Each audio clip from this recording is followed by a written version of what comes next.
मैं हिमांशु सर आज आपके लिए जो है 2024 का जो लेटेस्ट सैंपल पेपर है वो लेकर आया हूँ। ठीक है, फर्स्ट पार्ट में हम लोगों ने जो है ऑब्जेक्टिव क्वेश्चन किए थे, यूपी की साइट पे अपलोड है और लेटेस्ट सैंपल पेपर है। ठीक है, टाइम कम होने की वजह से कल पूरा सैंपल पेपर नहीं हो पाया। ठीक है, तो आज हम लोग जो है पूरा सैंपल पेपर करेंगे, प्रयास करेंगे कि प्रयास क्या करेंगे, आज करवाना ही पड़ेगा क्योंकि आप लोगों का जो है कल ही पेपर लगा हुआ है। तो हम पूरी कोशिश कर रहे हैं कि आज पूरा हो जाए, जितना भी टाइम लगेगा हम लगाएंगे। ठीक है, 2 पार्ट में वीडियो बनाएंगे क्योंकि एक पार्ट में वीडियो ज्यादा हो जाएगी, है ना।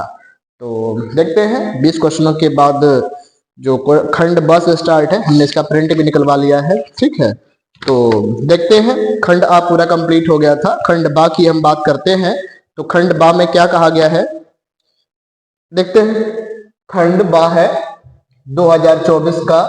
ठीक, खंड बा का क्वेश्चन नंबर फर्स्ट हम देखते हैं, पहले का ही का है। क्या कहा गया है इसमें, एक नंबर दिया है आपको, नंबर क्या है 3 × 5 × 7 + 7। आपसे कहा है कि सिद्ध कीजिए यह भाज्य संख्या है। क्यों भाज्य संख्या आपको सिद्ध करके लाना है, ये देखते हैं।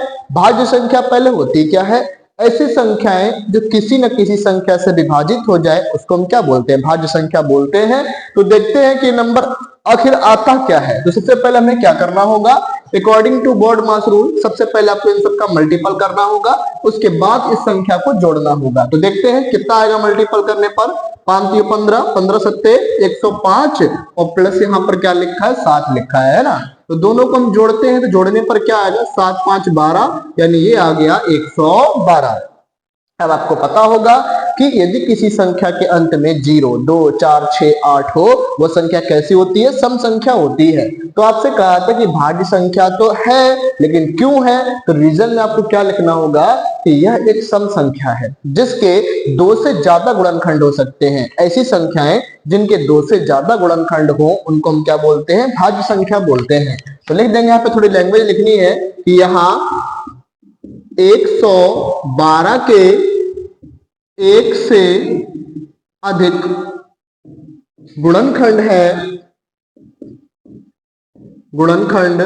है, अतः कैसी संख्या हो जाएगी, ये भाज्य संख्या हो जाएगी। अतः यह है एक भाज्य संख्या है। ठीक है ना, इतनी लैंग्वेज आपको लिख देनी है। 2 नंबर का, 2 नंबर के लिए इतना पर्याप्त है। ठीक है, इसके बाद इसी का ख नंबर दिया गया है पहले का।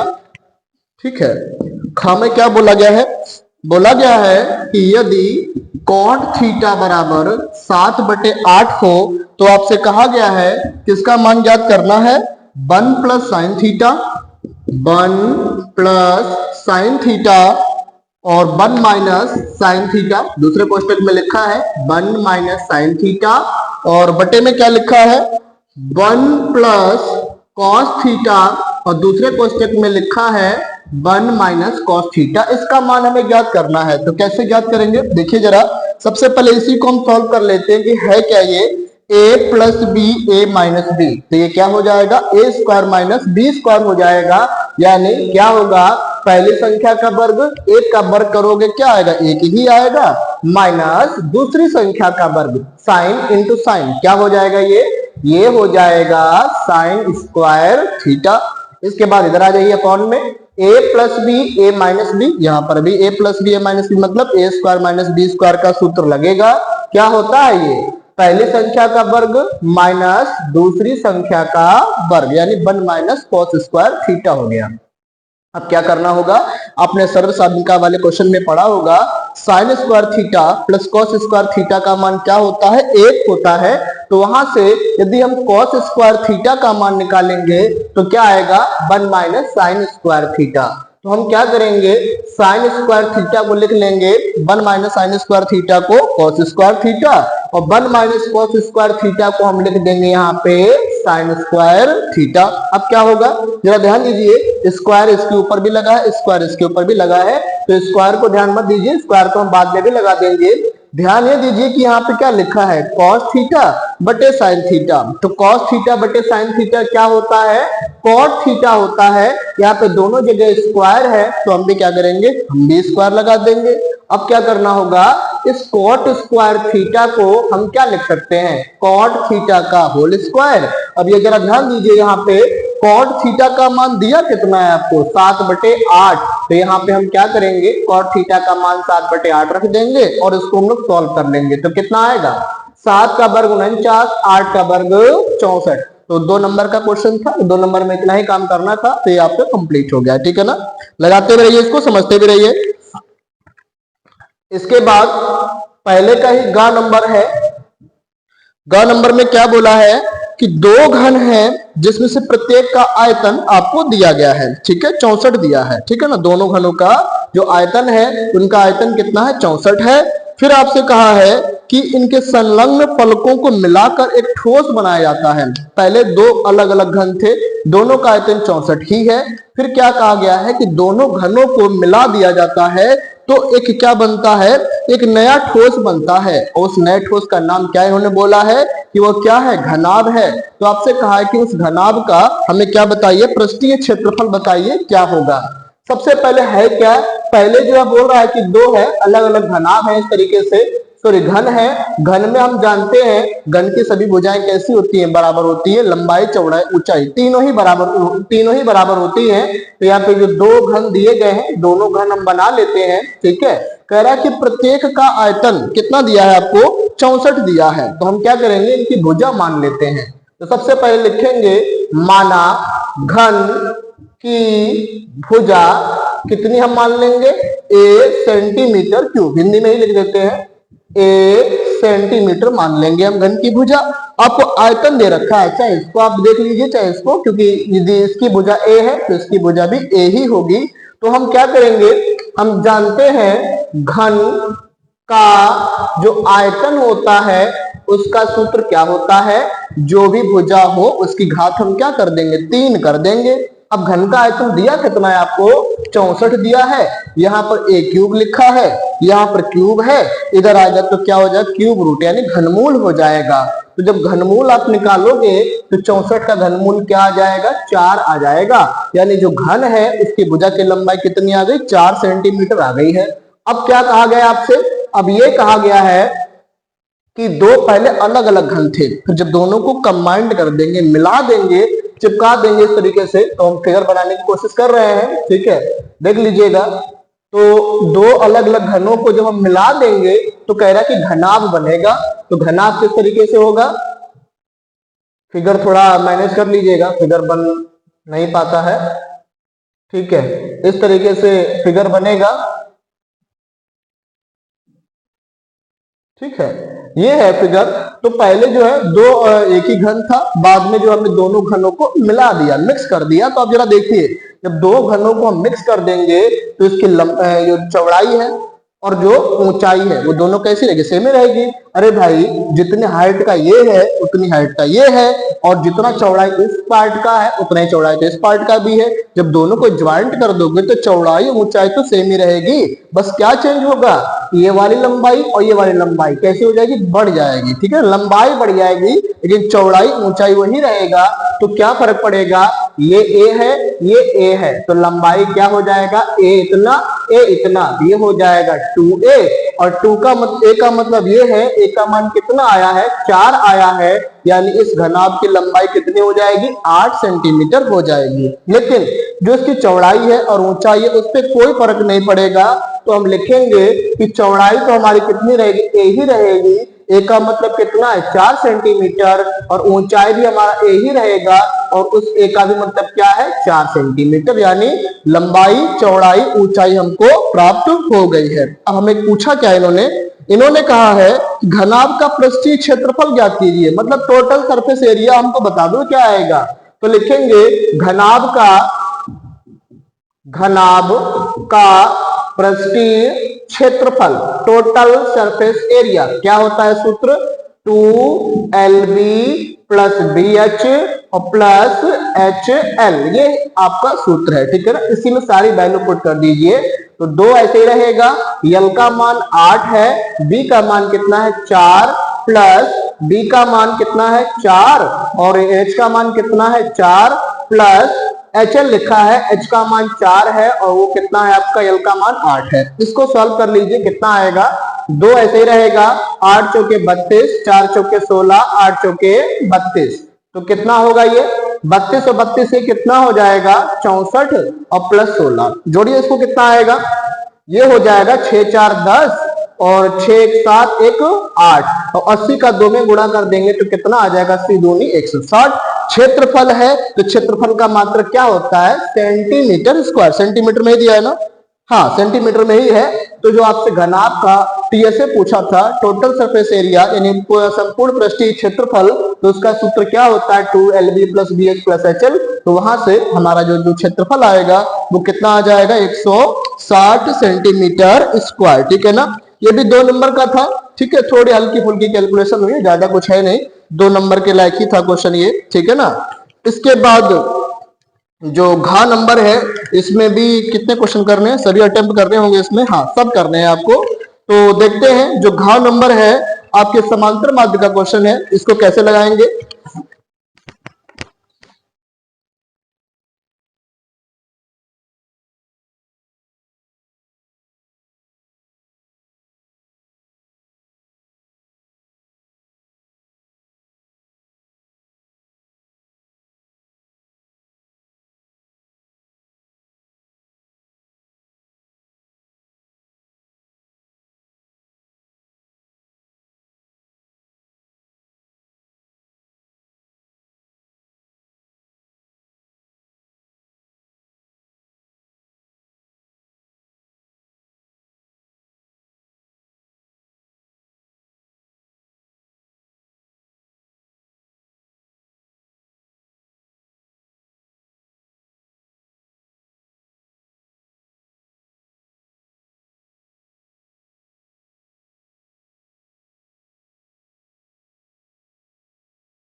ये लगाए थे।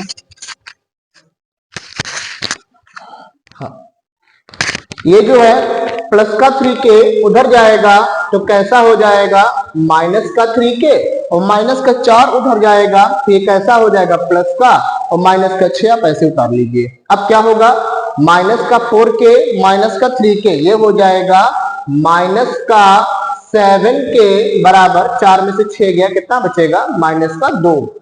तो कितना आएगा, ये माइनस से माइनस काट देंगे हम तो ये हो जाएगा 7k इक्वल टू 2, 7 के बराबर 2 होगा। तो यहां से k का मान हम निकालेंगे तो क्या आएगा, 7 का गुणा है, इधर भाग लगा दीजिए। तो आपसे अनुपात पूछा गया था तो अनुपात क्या आ जाएगा, 2:7। ठीक है, ये इसका आंसर हो गया है। ठीक है, अनुपात पूछा था, अनुपात आ गया है। कितने नंबर का है ये सब 2-2 नंबर के ही चल रहे हैं अभी, है ना। इसके बाद 4-4 वाले इसके बाद चालू होंगे, है ना। तो इसके बाद 4 नंबर देख लेते हैं। 4 नंबर में क्या बोला गया है कि दो कह रहा कि x और y में एक ऐसा संबंध ज्ञात कीजिए कि बिंदु x, y बिंदुओं 3, 6 और -4 3, 4 से समदूरस्थ हो। आपको रिलेशनशिप पूछा है इन्होंने, तो देख लेते हैं कैसे आएगा ये।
कॉमन के लिए क्या होगा, देखिए इन सभी में माइनस का 4 है कॉमन, तो माइनस का 4 कॉमन ले लेंगे, तो डिवाइड कर दीजिए -4 का, 4 3 12, माइनस कॉमन लिए तो माइनस माइनस से प्लस हो जाएगा, 4 एकम 4, 4 पंचे 20 बराबर 0। -4 का गुणा है, उधर लगा देंगे भाग, तो जो इक्वेशन आएगी x और y में उन्होंने संबंध पूछा था, तो संबंध क्या आ जाएगा, 3x + y - का 5 = 0। तो पहले में 5 पार्ट थे क्वेश्चनों के, 6 पार्ट थे, 6 हमने पार्ट लगवा दिए, सब 2-2 नंबर के थे, तो इसको आप लोग कर लीजिएगा। अनुपात वाले भी करवा दिए, समदूरस्थ की भी कंडीशन हमने बता दी है, ठीक है। इसके बाद क्वेश्चन जो है 2 से 4 नंबर के क्वेश्चन स्टार्ट हो जाएंगे, ठीक है। 4 है, उसके बाद सीधे 6 नंबर के क्वेश्चन है, तो हम देख लेते हैं कैसे होंगे ये। क्वेश्चन नंबर 2 का फर्स्ट पार्ट है, बोला गया है कि एक द्विघात समीकरण है, क्या दिया गया है, 6x² - का 3 - का 7x। पहले तो इन्होंने कहा है कि इसके शून्य ज्ञात कीजिए। शून्य ज्ञात करने के बाद शून्यकों तथा गुणांकों के बीच में आपको संबंध स्थापित करना है, तो देख लेते हैं। जांच भी करना है, तो सबसे पहले क्या करेंगे, इनको सीक्वेंस में लिख लीजिए। कैसे लिखेंगे सीक्वेंस में, -का 7 इधर लिख लीजिए और -का 3 इधर लिख लीजिए, = 0। इसके हमें शून्य ज्ञात करने हैं, इसका मतलब गुणनखंड इसके हमें करने हैं, तो गुणनखंड कीजिए इसका।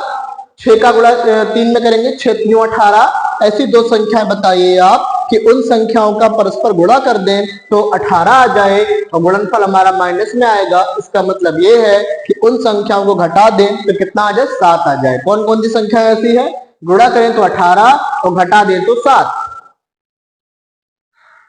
ठीक है। तो संख्या हमारे पास हो जाएगी 9 दूनी 18। 9 आप 2 को घटाएंगे तो कितना आएगा, 7, और 9 और 2 का गुणा कर देंगे तो 18, ठीक है ना।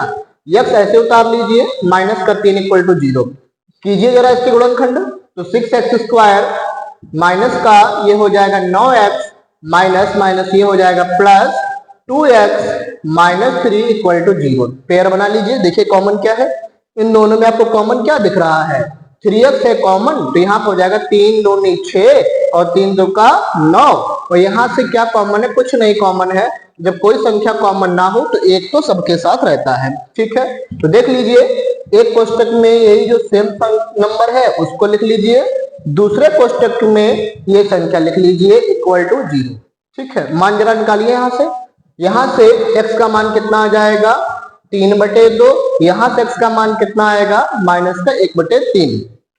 तो क्या किया हमने, तो इसके शून्य पूछे थे, शून्य हमने निकाल लिए हैं। अब आपसे पूछा क्या है कि गुणांकों और शून्यकों के बीच में संबंध भी स्थापित करना है, तो कैसे करेंगे संबंध स्थापित, तो देखिए जरा, जांच लिख लीजिए, संबंध स्थापित कर लीजिए। लिखेंगे संबंध, ठीक है ना, गुणांकों और शून्यकों के बीच में, अच्छे से लिख लेना उसको आप लोग। तो देखते हैं, सबसे पहले हम जानते हैं मूलों का योगफल हम निकालेंगे, ठीक है।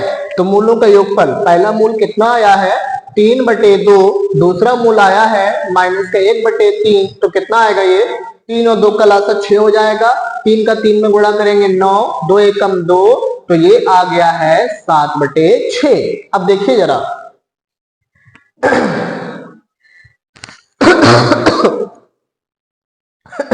जो मूलों का योगफल आया है वो दिए गए समीकरण के मूलों के योगफल के बराबर हो रहा है या नहीं, ये आपको देखना है। देखिए जरा, ये समीकरण दिया है तो आपसे हम कह दें कि इसमें मूलों का योगफल बताओ, तो सूत्र क्या होता है, -का b/a। माइनस तो पहले से ही लगा है, b का मान 7 है, a का मान 6 है, तो आंसर क्या आएगा, 7/6 ही आएगा। तो हम लिख देंगे कि जो मान है वो किसके बराबर है, b/a के बराबर है। माइनस का b/a के बराबर है, तो इन्होंने रिलेशनशिप पूछा था, तो ये पहला जो मूलों के योगफल से रिलेशनशिप आ गया। दूसरा हम निकालेंगे मूलों का गुणनफल, तो मूलों के गुणनफल में पहला मूल आया है 3/2, दूसरा मूल आया है -का 1/3। 3 से 3 काट दीजिए तो ये आया है 1/2। जब 1/2 है तो देख लीजिए ये जो मान आया है क्या दिए गए समीकरण के गुणनफल के बराबर है या नहीं। मूलों के गुणनफल का सूत्र होता है c/a। ठीक है, c का मान -3 है और a का मान 6 है, तो काटेंगे तो कितना आ जाएगा, 3 दूनी 6, यानी -1/2 ही आएगा। तो यहाँ पे हम लिख देंगे कि ये जो मान है मूलों के गुणनफल का, वो मान किसके बराबर आ रहा है, c/a के बराबर है। तो आपसे गुणांकों और शून्यकों के बीच में संबंध पूछा गया था, तो संबंध ये है, और आपसे शून्य पूछे गए थे, शून्य का आपका ये है। ठीक है ना, ये क्वेश्चन कंप्लीट हो गया है। इसके बाद खा नंबर हम लोग देखते हैं।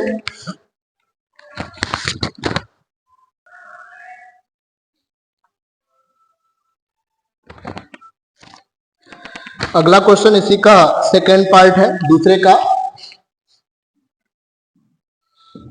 ठीक है, क्या बोला गया इसमें, दो संख्याओं के वर्गों का अंतर दिया गया आपको, है ना। छोटी संख्या का वर्ग बड़ी संख्या का 8 गुना है, तो दोनों संख्याएं ज्ञात कीजिए। अच्छा, तो सबसे पहले हम क्या करते हैं, संख्याएं मान लेते हैं। ठीक है, तो संख्या जब मानेंगे तो कितना आएगा, ठीक है, मान लेते हैं। माना, क्या छोटी बड़ी संख्या बोला है, क्या बोला है, दो संख्याओं का वर्ग का अंतर 180, छोटी संख्या का वर्ग बड़ी संख्या का 8 गुना है, तो छोटी बड़ी संख्या माननी होंगी। माना छोटी संख्या, हम क्या मान लीजिए, x मान लिया हमने। ठीक है, तो यही है, और बड़ी संख्या मान लेंगे हम y मान लो।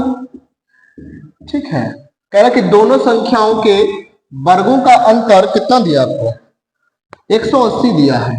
ठीक है, तो यहां से इसको हम लिख लेते हैं, इसको समीकरण 1 डाल देते हैं। ठीक है, इसके बाद बोल रहा है कि छोटी संख्या का वर्ग बड़ी संख्या का 8 गुना है। छोटी संख्या का वर्ग, छोटी संख्या हमने x मानी है, तो ये छोटी संख्या का वर्ग होगा, वो किसके बराबर है, बड़ी संख्या का 8 गुना है। छोटी संख्या का वर्ग बड़ी संख्या का कितने गुना है, 8 गुना है। बड़ी संख्या हमारे पास 22 है, इसका कह रहा है कि 8 गुना है, ये आपको दिया गया है ना। इसके बाद कह रहा है कि दोनों संख्याएं ज्ञात कीजिए, तो देखते हैं दोनों संख्या मतलब x और y का मान ज्ञात करना है। तो यहाँ पे क्या है, इसको डाल दीजिए समीकरण नंबर 2। समीकरण 2 में जो भी वैल्यू दे रखी है, इसको समीकरण 1 में पुट कर दीजिए आप। तो लिखेंगे समीकरण 2 का मान समीकरण 1 में रखने पर तो क्या आएगा, x² का मान है 8y, y स्क्वायर ऐसे लिख लीजिए बराबर 180। अब इसको सीधे से लिख लीजिए, तो माइनस का y² हम आगे लिख लिया, उसको उधर भेज दीजिए, सबको है ना, हटा दीजिए इसको, इनको उधर भेज दीजिए। ठीक है, तो क्या होगा, माइनस का y² उधर जाएगा तो प्लस का y² होगा, 8y उधर जाएगा तो माइनस का 8y हो जाएगा, और ये तो पहले से ही 180 लिखा हुआ है। ठीक है, अब आपको क्या करना है, इसके गुणनखंड निकालने हैं। ऐसी दो संख्या बताइए आप कि उन संख्याओं का गुणा कर दें तो 180 आ जाए, और उन संख्याओं को हम जोड़ दें तो कितना आ जाए, 8 आ जाए। क्या ऐसी कोई संख्या है कि गुणा करें तो 180 आ जाए और जोड़ दें तो 8 आ जाए? ठीक है, कौन सी संख्या है ऐसी, बताइए जरा।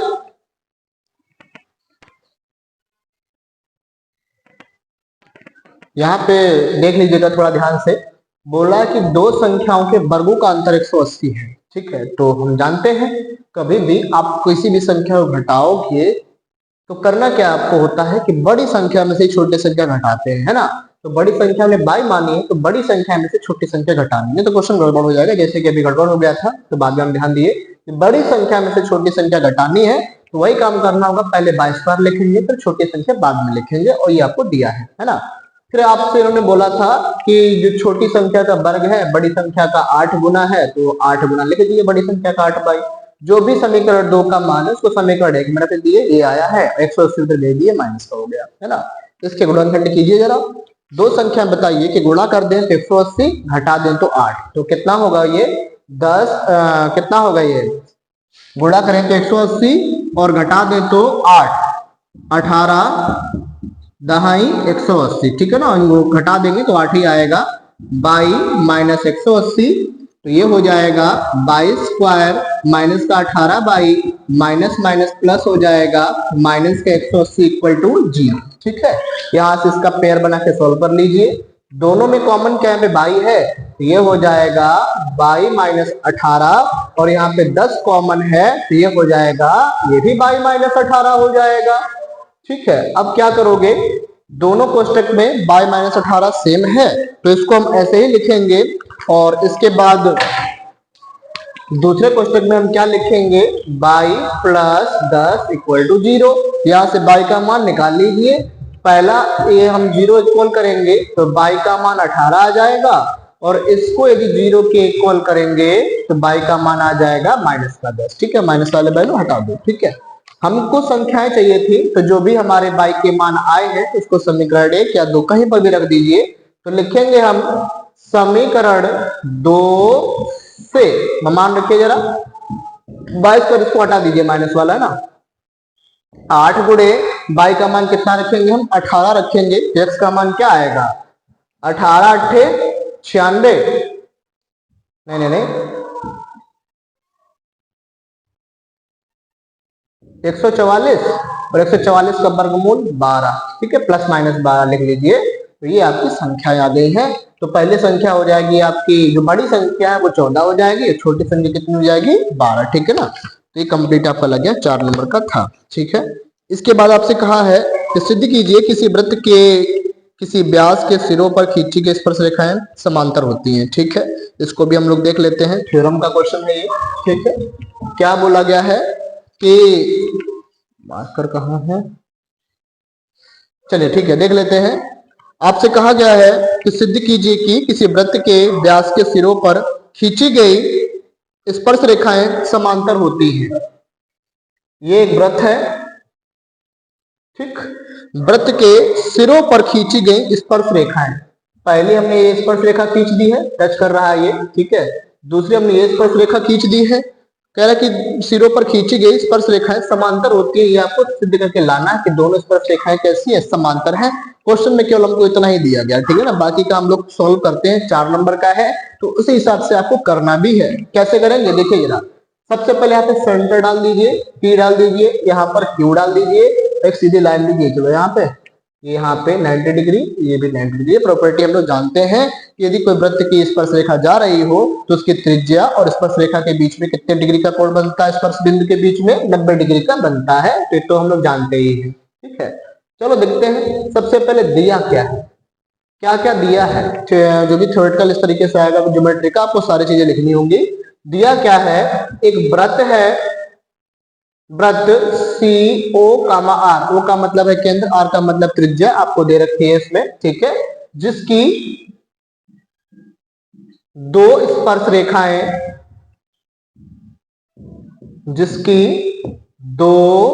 स्पर्श रेखाएं दी गई हैं। ठीक है, ये इतना हमको दिया गया है। और इसके बाद हम लोग लिखेंगे सिद्ध करना है, प्रूव दैट। क्या सिद्ध करके लाना है हमको, सिद्ध करना है। क्या करना है सिद्ध आपको, कि दोनों रेखाएं परस्पर समांतर होनी चाहिए। इसका नाम हम डाल देते हैं, ये L है, ये M है।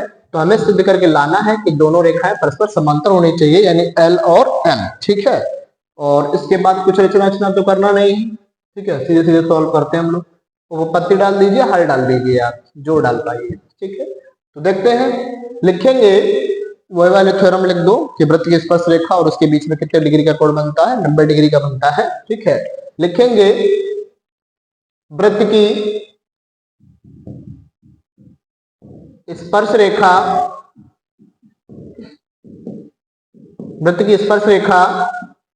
स्पर्श बिंदु तथा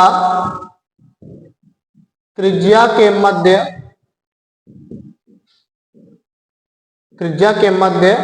90 डिग्री का कोण बनता है। ठीक है, ये स्टेटमेंट हमको थ्योरम है कि वृत्त की स्पर्श रेखा और त्रिज्या के बीच में जो कोण बनता है वो कितने डिग्री का बनता है, 90 डिग्री का बनता है। थ्योरम हम लोग जानते हैं। अब क्या होगा, जब जानते हैं तो इस एंगल का नाम लिखिए। क्या है इस एंगल का नाम, OQ। ये तो पूरी रेखा का नाम हम दिए हैं, यहाँ पर कुछ मान लीजिए, आप A डाल दीजिए और यहाँ पे डाल दीजिए नाम इसका B। तो लिखेंगे OQA बराबर कितने डिग्री का कोण है, ये 90 डिग्री का। समीकरण 1 डाल दीजिए। अब नीचे आ जाइए, ऐसे OPB लिख दीजिए आप, OPB पी बी भी 90 डिग्री का है, इसको भी आप सेकंड इक्वेशन डाल दीजिए। अब क्या करोगे आप, दोनों समीकरणों को जोड़ दो। आप दिख रहा है इधर से, हाँ दिख रहा है, ठीक है। तो दोनों समीकरणों को यदि हम जोड़ेंगे तो लिखेंगे समीकरण 1 व 2 को जोड़ने पर क्या प्राप्त होगा हमें, दोनों को हम जोड़ेंगे तो ये हो जाएगा O Q A plus O P B बराबर 90, और 90 कितना हो जाएगा 180 डिग्री, यानी O Q A O P B इन दोनों कोणों का योगफल कितना आ गया 180 डिग्री। कभी भी आपको दो समांतर रेखाएं सिद्ध करनी हो कि जो भी रेखाएं हैं परस्पर कैसी है, समांतर है, तो क्या करना होगा आपको, दोनों रेखाओं के बीच जो कोण है या उन दोनों रेखाओं का जो कोणों का योग है, यदि आप 180 डिग्री दिखा देते हो, रेखा 180 डिग्री का मतलब रेखा एकदम सीधी हो जाती है, तो 180 डिग्री आप दिखा देते हो तो रेखाएं कैसी हो जाएंगी, समांतर हो जाएंगी। लिखेंगे यहाँ पे अतः यल समांतर क्या हो जाएगा, यम हो जाएगा, कि हमने दोनों रेखाओं का जो कोणों का योग है 180 डिग्री दिखा दिया है, ये रेखाएं हो गई समांतर एकदम सीधी, क्योंकि 180 डिग्री का उनका कोणों का योगफल है। यहाँ पे हम बोल देंगे ये रेखा इस रेखा के कैसी है, समांतर, ठीक है ना। अगला क्वेश्चन हम लोग देखते हैं।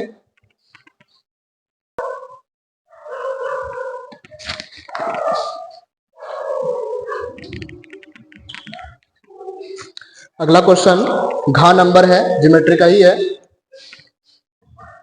क्या बोला गया इसमें, सिद्ध कीजिए कि किसी बाह्य बिंदु से किसी वृत्त पर खींची गई स्पर्श रेखाओं के बीच का कोण स्पर्श बिंदु को मिलाने वाले रेखाखंड द्वारा केंद्र पर अंतरित कोण कैसा होता है, संपूरक होता है। यानी क्या कहने की कोशिश कर रहा है क्वेश्चन में, बोल रहा है कि एक वृत्त है, वृत्त पर दो स्पर्श रेखाएं खींची गई हैं, ठीक है।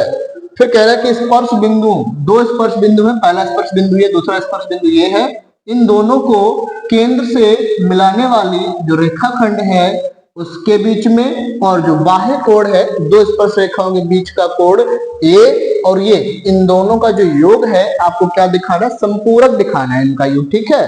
तो कैसे दिखाएंगे इनका योग संपूरक, तो सबसे पहले क्वेश्चन में दिया क्या है वो सारी चीजें हम यहाँ पे लिख लेते हैं, पी क्यू ए, ठीक है ना, इसमें दिया है, गिवन सिद्ध कर रहा हूं, सारी चीजें आपको लिखनी होंगी।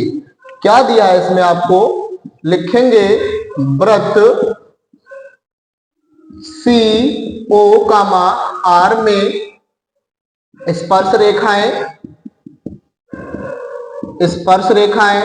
पी ए व पी बी है, ठीक है। ये इतना हमको दिया गया, ठीक है।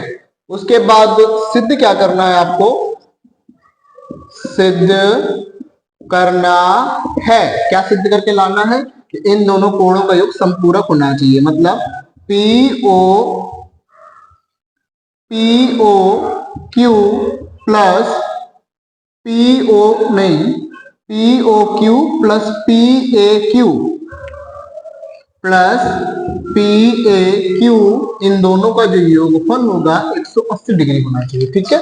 ये हमको सिद्ध करके लाना है। तो सॉल्व करते हैं, हल क्या होगा, आपको प्रॉपर्टी अभी हमने इससे पहले वाले क्वेश्चन में बताया था कि वृत्त की त्रिज्या और स्पर्श रेखा के बीच में कितने डिग्री का कोण बनेगा, 90 डिग्री का बनेगा। तो 90 डिग्री यहाँ पे दोनों जगह में लिख दिया, ये भी 90 ये भी 90।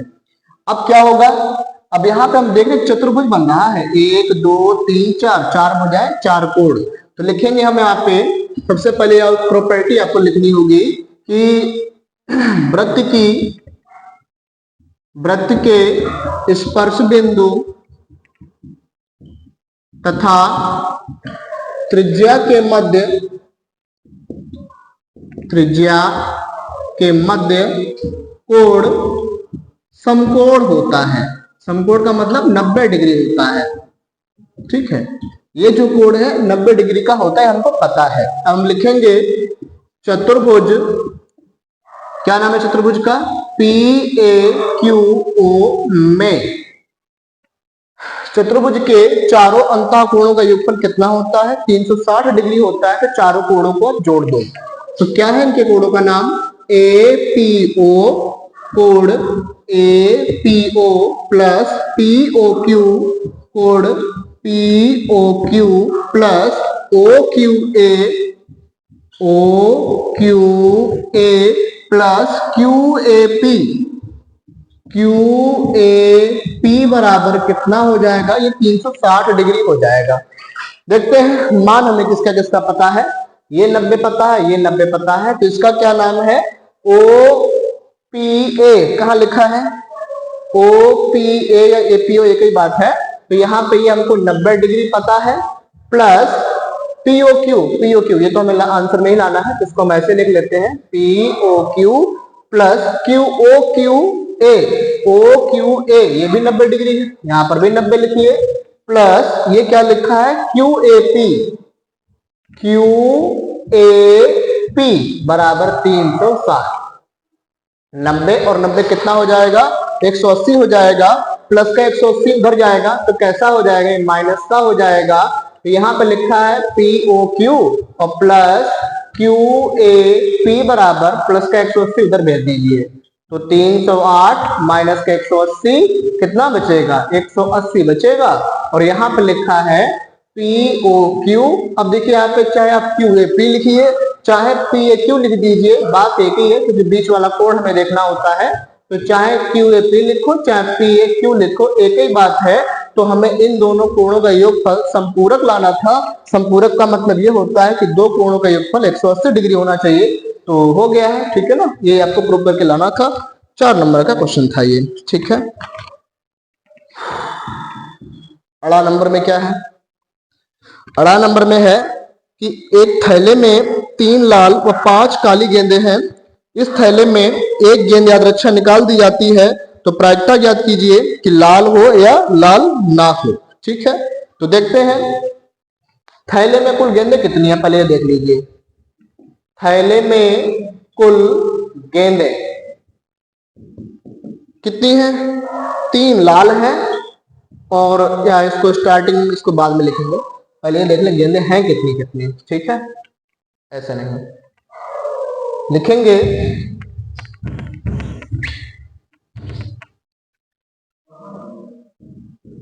थैले में लाल गेंदों की संख्या, ठीक है, लाल गेंदें कितनी हैं, 3 है, और काली गेंदें कितनी हैं, 5 है, ठीक है। तो कुल गेंदें कितनी हो गई, कुल गेंदें हो गई हैं 3 + 5 = 8। अब आ जाइए पहला पार्ट। पहले पार्ट में आपसे क्या बोला है कि लाल गेंद हो इसकी प्रायिकता चाहिए, अच्छा लाल गेंद हो इसकी प्रायिकता चाहिए, तो प्रायिकता का सूत्र हम जानते हैं, घटना घटने की संभावना बटे कुल संभावना। देख लीजिए कुल गेंदें कितनी है, 8 है, कह रहे हैं लाल गेंद की प्रायिकता चाहिए, लाल गेंदें कितनी है, 3 है, तो इसकी प्रायिकता कितनी आ गई, 3/8 आ गया, ठीक है। इसके बाद दूसरे पार्ट में क्या बोला गया है कि लाल ना हो, अच्छा लाल ना हो इसका मतलब है पी ऑफ ई बार का मान पूछा है ना, घटना ना हो इसका मतलब ई बार होता है, तो कह रहे लाल ना हो, इसके लिए क्या होगा, जितना लाल होने की प्रायिकता आए उसको क्या कर दो आप, 1 से घटा दो, तो कितना आएगा, 8 एकम 8, 8 में से 3 गया 5, यानी लाल होने की प्रायिकता 3/8 है, और लाल ना हो उसकी प्रायिकता कितनी हो जाएगी, 5/8। तो 2 क्वेश्चन थे, 2-2 नंबर के थे, ठीक है, तो ये हो गया। और इसके बाद एक क्वेश्चन एक्स बाई का है, कितने क्वेश्चन है अभी, हाँ